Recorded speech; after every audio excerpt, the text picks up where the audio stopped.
Hello दोस्तों, स्वागत है आपका आपके अपने यूट्यूब चैनल एग्जाम विद सारथी में। दोस्तों, आज हम डीएलएड जो प्रथम सेमेस्टर है उसका जो हम लोगों का एजुकेशन वाला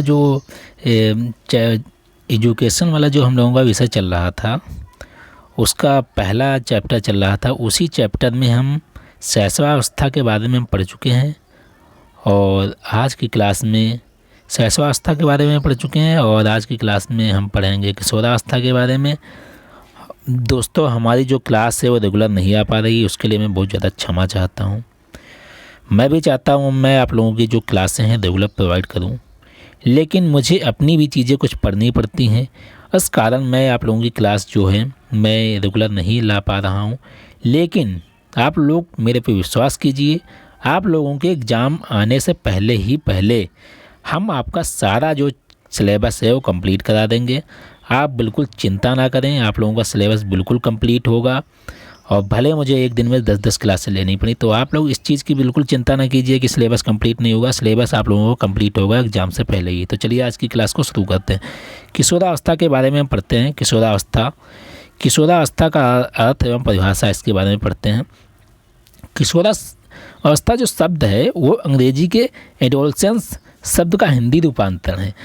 अंग्रेजी के शब्द जो है एडोलसेंस, इसका हिंदी रूपांतरण है किशोरावस्था। इस आयु जो काल होता है, इस आयु का जो काल होता है वो 12 से 18 वर्ष तक माना गया है। किशोरावस्था शारीरिक परिपक्वता का अवस्था है। परिपक्वता मतलब ये मेच्योरिटी की जो अवस्था है 12 से 18 वर्ष तक मानी गई है किशोरावस्था की। दोस्तों, इसमें बहुत से चीज़ें बालकों में परिवर्तन होते हैं, बालक उसके प्रति चिंतित रहते हैं। किशोरावस्था एक तनावपूर्ण की अवस्था है, ऐसा सब अलग अलग मनोवैज्ञानिकों ने इस पर अपनी एक अलग परिभाषा दी है। तो हम देखते हैं स्टेनले हॉल जो एक मनोवैज्ञानिक हुए हैं, इन्होंने इस पर एक अपनी परिभाषा दी है, उसके बारे में भी देख लेते हैं। क्योंकि आप लोगों से ये 1-2 नंबर में इनकी एक परिभाषा लिखी होगी, अब पूछेंगे कि ये परिभाषा किसने दी है, तो आप लोगों को वहाँ पर लिखना पड़ेगा कि स्टेनले हॉल ने ये परिभाषा दी है। या फिर आपकी किशोरावस्था की अगर परिभाषा पूछी गई तो आप किसी मनोवैज्ञानिक का जब आप नाम लिखकर एक परिभाषा दे देंगे तो आप लोगों को एग्जामिनर पे अच्छा इफेक्ट पड़ेगा और वो आप लोगों को पूरे अच्छे से अच्छे नंबर देगा। तो देखते हैं स्टेनले हॉल ने क्या कहा है। इन्होंने कहा है कि किशोरावस्था को तनाव तथा दबाव और संघर्ष की अवस्था बताया है। किशोरावस्था जो है तनाव और दबाव और संघर्ष की अवस्था है। उन्होंने आगे लिखा है कि इस काल की आयु में व्यक्ति का नया जन्म होता है।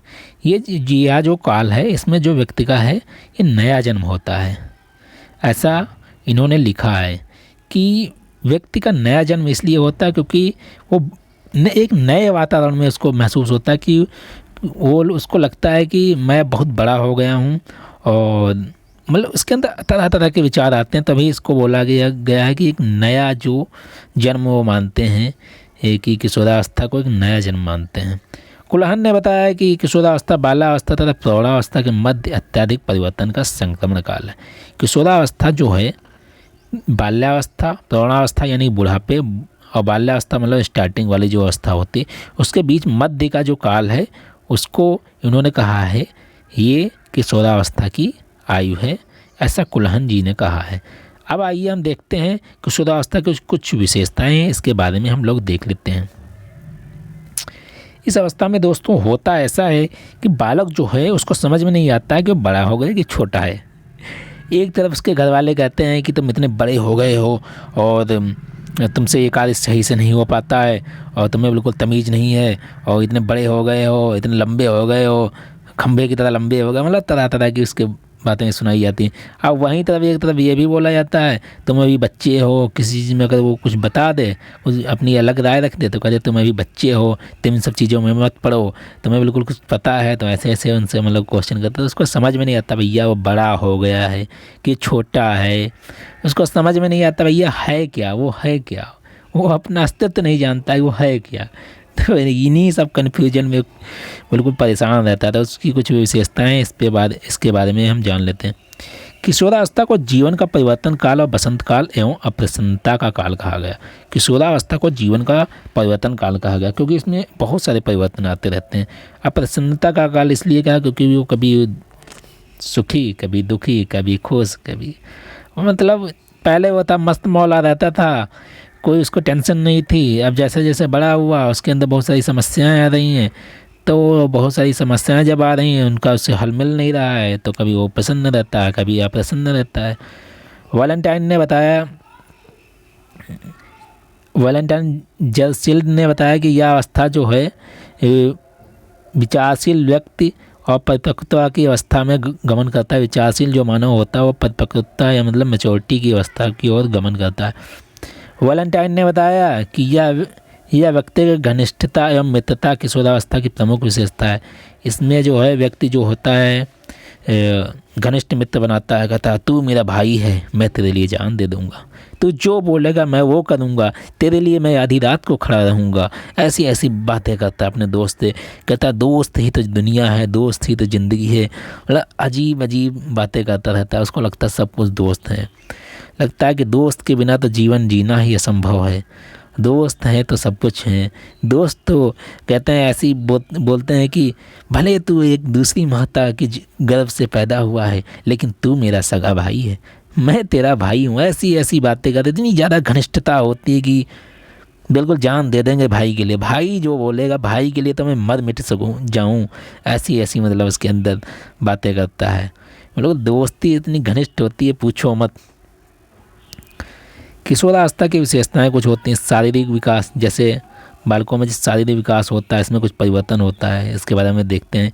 इस अवस्था में तीव्र शारीरिक परिवर्तन दिखाई पड़ते हैं, तीव्र शारीरिक परिवर्तन दिखाई पड़ते हैं। मूछें आ जाती हैं, दाढ़ी आ गई, बालक सोचते हैं कहते ये क्या हो रहा है भैया, ये मेरे अंदर क्या परिवर्तन हो रहा है? ये तो मेरे पापा की तरह मेरी मूछें आ रही हैं। अब वो बहुत ज़्यादा चिंतित हो जाता है, कहता है यार ये मूछें आ नहीं, फालतू की मूछें आ नहीं। भैया जब मैं खुद का बता रहा हूँ, मेरे जब मूछें आई, मेरे हल्की हल्की मूछें आई इसी अवस्था में, तो मैं इतना ज़्यादा चिंतित, मैं सोच रहा कि ये बवाल किया आ गया, अब तो मैं बहुत ज़्यादा आदमी लगने लगूँगा। मतलब होता नहीं यार, अभी तो मैं बच्चा था, अभी बिल्कुल मैं क्या लगने लगूँगा बिल्कुल, क्योंकि दूसरों को जब देखता था जिनकी मूछें वछे होती थी, कहता था क्या यार ये तो बूढ़ा हो गया, इसकी मूछें आ गई। और अब तो भैया आजकल तो भैया फैशन ही हो गया है, मूछें दाढ़ी सबको रखते हैं बालक, और हम भी अब रखने लगे हैं। अब तो फैशन में आ गया ना, पहले ये था, पहले हमारे टाइम में इतना ज़्यादा तेज़ नहीं था कि सबको भी दाढ़ी वाड़ी नहीं रखते थे, सब बिल्कुल छुला के रखते थे, बिल्कुल चिकनी चमड़ी बना के रखते थे। तो हम भैया बहुत ज़्यादा चिंतित, ऐसे ही मतलब सही कहा गया है कि मतलब बहुत ज़्यादा चिंतित होता है। बाल लंबाई वृद्धि होती, तरह कंधे जो चौड़े होते हैं, शरीर पे बाल उग आते हैं, तो मतलब बहुत ज़्यादा समझ में नहीं आता ये सब क्या हो रहा है। कार्लसनिक के अनुसार इस उम्र में बालक बालिका दोनों के शरीर एवं स्वास्थ्य में अत्यधिक चिंता रहती है। उनको अपने शरीर के प्रति और स्वास्थ्य के प्रति अत्यधिक चिंता रहती है, जो कि उनको समझ में नहीं आता भैया ये सब चीज़ें, नई नई चीज़ें क्या हो रही मेरे अंदर। अब हम देखते हैं बौद्धिक विकास। किशोरावस्था में वृद्धि का सबसे अधिक विकास होता है। किशोरावस्था में बुद्धि का जो होता है सबसे अधिक विकास होता है। इस अवस्था में मस्तिष्क में लगभग प्रत्येक क्षेत्र पूर्ण विकास होता है। मस्तिष्क का जो होता है प्रत्येक क्षेत्र का पूर्ण विकास होता है किशोरावस्था में। किशोरावस्था में व्यक्ति में अंदर तर्क, चिंतन, समस्या समाधान है तो गहरी सोच प्रकट करना प्रारंभ कर देता है, और समस्या समाधान के प्रति अपनी गहरी सोच प्रकट करना प्रारंभ कर देता है। उसके अंदर वो बहुत ज़्यादा हर चीज़ के लिए चिंतित होता है, वो मतलब चिंतनशील व्यक्ति बनता है। वो अपने अलग अलग हर चीज़ के लिए अपने तर्क देगा, और हर चीज़ समस्या का उसे लगेगा, उसके बाद हर चीज़ का समस्या का समाधान उसके पास है। समाज सेवा और देशभक्त की भावना, उसके अंदर इस अवस्था में समाज सेवा की, देशभक्त की बहुत ज़्यादा भावना होती है। उसको लगता है कि ये जो कार्य हुआ है, इस कार्य को मैं बहुत अच्छी तरह से कर सकता था। अगर मोदी जी ने जो कार्य किया है, इस कार्य को मैं उनको अगर राय दूं तो वो अगर इस तरह से करें तो देश का ज़्यादा विकास होगा। योगी जी ने ये जो कार्य किया है, इसको मेरी तरह जो मैंने सोचा है, अगर मेरा आइडिया अगर अपनाते तो भैया देश का बहुत ज़्यादा विकास होता है। मतलब तरह तरह के विचार आते रहते हैं कि देश के लिए मैं ये कर दूंगा, देश के लिए मैं वो कर दूंगा, देश को एक दिन ऊपर लेके जाऊंगा। और मूवी देखेगा, गब्बर बैग जैसी मूवी देखेगा तो सोचेगा मैं भी काला धन तो लाऊंगा, ये जितने सब लूटते हैं इन सबको मैं दंडित करूंगा, मैं आर्मी में जाऊंगा, मैं फौज में जाऊंगा। मतलब तरह तरह की, कभी उसके समझ में नहीं आता वो बने तो बने क्या। तो ये सब चीज़ उसके अंदर देश की भावनाएं आती रहती है, कल्पनाशीलता उसके अंदर बहुत ज़्यादा होती है। किशोरावस्था के दौरान बालक में कल्पनाशीलता के दिव्य स्वप्न और प्रवृत्ति की बहुलता पाई जाती है। किशोरावस्था मन में कल्पना की अत्यधिक कारण कविता, साहित्य एवं कला के प्रति लगन उत्पन्न हो जाती है। मतलब इतनी ज़्यादा उसके अंदर कल्पनाशीलता होती है और सोचता है कि आज उसने मुझसे पेन मांगा है, कल मैं उससे उसका हाथ मांगूंगा, और मतलब अलग अलग कल्पनाशीलता में खोया रहता है। एक लड़की ने उससे पेन मांग दिया तो इतने ज़्यादा वो कल्पना में खो गया कि उसने मेरे से ही क्यों पेन मांगा, जरूर मुझ में ही कोई बात होगी। आज उसने मुझसे अपना पेन मांगा है, कल मैं उससे उसका हाथ मांगूंगा, फिर हम लोग प्रेम प्रसंग में जुड़ जाएंगे। और तरह तरह की कविताएं, गाने गुनगुनाता है, कुछ रचनाएं भी लिखता है, कहीं अलग अलग दुनिया में खो जाता है। फिर उसको जब प्रेम में असफलता मिलती है तो निराश भावना उसके अंदर उत्पन्न हो जाती है। प्रेम क्या, कोई भी चीज़ में जिसमें उसने बहुत ज़्यादा कल्पना कर ली होगी, उसके जब से असफलता मिलती है तो बहुत ज़्यादा निराश हो जाता है। ऐसी स्थिति में जो होता है बालक अपराध भी करने लगता है। वैलेंटाइन ने इस अवस्था को अपराध की प्रवृत्ति का समय माना गया है, क्योंकि इस अवस्था में बालक बहुत सारे अपराध भी करता रहता है, जब से भी बहुत से क्षेत्र में जब उसे असफलताएँ मिलती हैं। अब हम देखते धर्म ईश्वर के प्रति विचार है, उसको समझ में नहीं आता धर्म ईश्वर के प्रति के विचार हैं कि वो अगर हिंदू धर्म में पैदा हुआ तो हनुमान चालीसा बोल रहा, अगर वो मुस्लिम धर्म में पैदा हुआ होता तो अल्लाह अकबर बोल रहा होता। उसको समझ में नहीं आता भैया ये धर्म ईश्वर है क्या, समझ में नहीं आता। उसकी समस्या को परे होता है, वो बिल्कुल जो बता देता है वैसा मान लेता है। वो अपने आप से भी चिंतनशील होता, कहता है ईश्वर है तो दिखाई नहीं देता। अगर हिंदू धर्म में पैदा होगा तो कहता दिखाई नहीं दे रहा है ईश्वर भगवान, हम तो भैया बहुत ज़्यादा पूजा करते हैं, मुझे ईश्वर नहीं दिखाई दे रहा। मतलब बहुत ज़्यादा अलग अलग से उसके अंदर से विचार आते रहते हैं।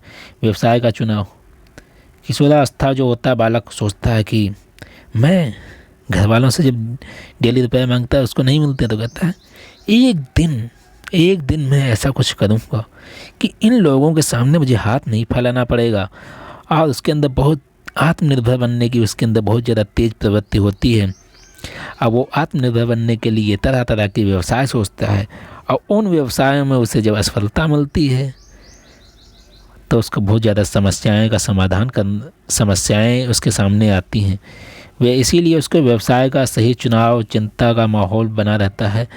तब उसे व्यवसाय के लिए एक सही चुनाव प्रदान करना चाहिए कि उसे कौन सा व्यवसाय करना उसके लिए उचित है। आर्थिक स्वतंत्रता देनी चाहिए। प्राप्त करने के प्रबल इच्छा उन्हें उस उम्र में अतिशीघ्र आत्मनिर्भर बनने की प्रवृत्ति होती है। उनको मतलब अत्यधिक जल्दी उन्हें आत्मनिर्भर बनने की उनके अंदर प्रवृत्ति होती है। अब देखते हैं शिक्षा का स्वरूप कैसा रखा, जिससे ये जो होता है एक किशोरावस्था का जो बालक है वो एक अच्छा बालक बन के उभरे, देश हित में वो कार्य करे। तो कैसी शिक्षा का स्वरूप होना चाहिए देखते हैं। किशोरावस्था में परिवर्तनों का काल माना गया है। किशोरावस्था जो है परिवर्तनों का काल माना गया है। हाँ,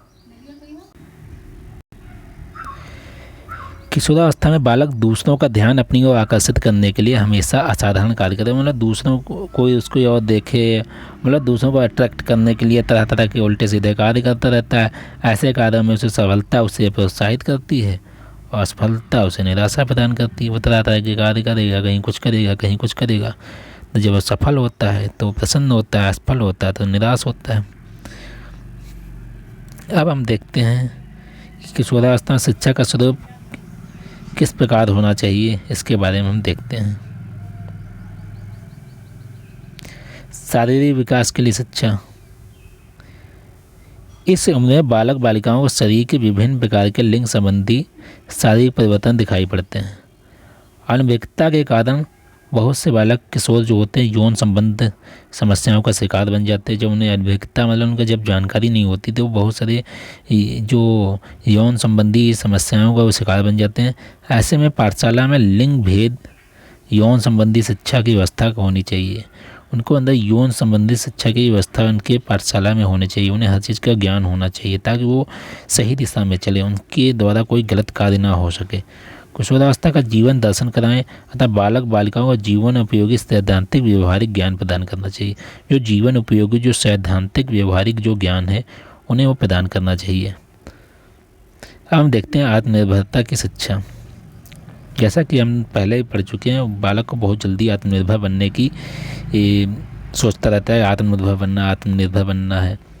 तो आत्मनिर्भरता की शिक्षा उसे दे देनी चाहिए। किशोरावस्था में बालक को शीघ्र आत्मनिर्भर बनने की इच्छा होती है। उसे उपयुक्त व्यवसाय के चयन करने की व्यवहारिक शिक्षा भी देनी चाहिए। व्यक्तिगत विभिन्नता के आधार पर शिक्षा देनी चाहिए, क्योंकि देखो कोई बालक जल्दी सीखता है। 2 बालक हैं, वो एक साथ साइकिल चलाना स्टार्ट किया उन्होंने, तो एक बालक जो है वो अभी भी पैडल पे ही पैर मार रहा है, एक पता चला वो डंडा चलाने लगा। साइकिल में क्या डंडा होता है, हमारे साइड में तो कहते हैं डंडा चलाने लगा, हम लोग जब कहते थे, आप लोग भी यही कहते होंगे। तो जब वो फिर वो एक दिन गद्दी पे बैठ के साइकिल चलाने लगा, और एक जो दूसरा बालक है वो अभी कैंची ही चला रहा है। कैंची समझता है, जो 20 से एकदम चलाते हैं।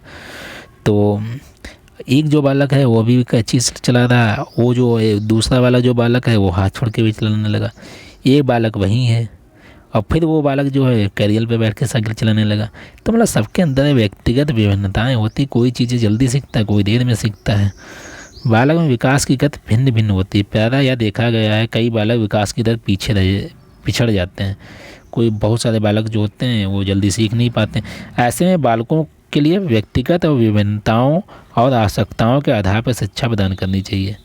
ऐसे में जो बालक होते हैं उनको जो व्यक्तिगत विभिन्नताएं हैं, उनकी जो आवश्यकताएं हैं, उनके आधार पर उन्हें शिक्षा व्यवस्था उनकी होनी चाहिए। संवेगात्मक विकास के लिए शिक्षा। किशोरावस्था में संवेग अपने चरम पर होते हैं।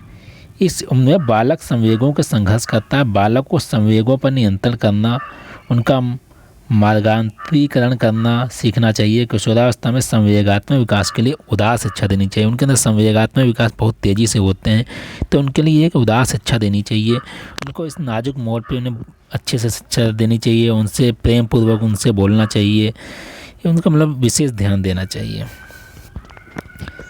अब हम देखते हैं कि रचनात्मक विकास के लिए शिक्षा। किशोरावस्था में बालक में अभिनय करने, भाषण देने, लेख लिखने की सहज रुचि होती है।